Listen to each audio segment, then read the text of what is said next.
നമസ്കാരം.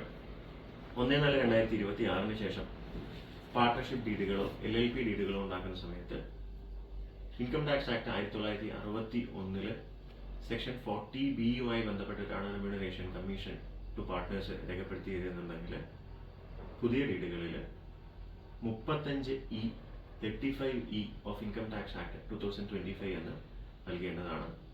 എന്നാൽ അതിനുണ്ടാകുന്നതായ സ്ലാബുകൾ 0 മുതൽ 6 ലക്ഷം 6 ലക്ഷത്തിനേക്കാൾ മുകളിൽ വരുന്നതായിട്ടുള്ള സ്ലാബുകളിൽ യാതൊരു മാറ്റവും വന്നിട്ടില്ല.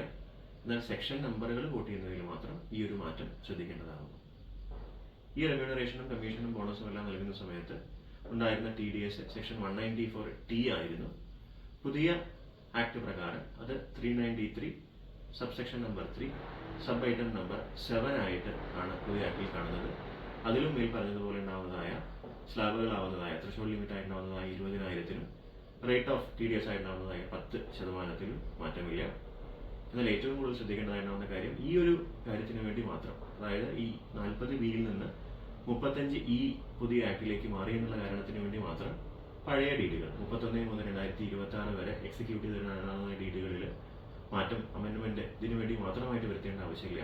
പഴയ ഡീഡുകൾ ഈ കാലയളവിൽ പുതിയ കാലയളവിൽ അമെൻഡ് ചെയ്യുകയാണെന്നുണ്ടെങ്കിലോ അല്ലെങ്കിൽ പുതിയ ആക്ട് പുതിയ പാർട്ട്ണർഷിപ്പ് ഡീഡുകൾ ഉണ്ടാക്കുകയാണെന്നുണ്ടെങ്കിൽ മാത്രം ഈ പറയുന്നതായിട്ടുണ്ടാവുന്നതായ പുതിയ സെക്ഷനിലേക്ക് ക്രോസ് റെഫറൻസ് ചെയ്യുവാനായിട്ട് ശ്രമിക്കുക.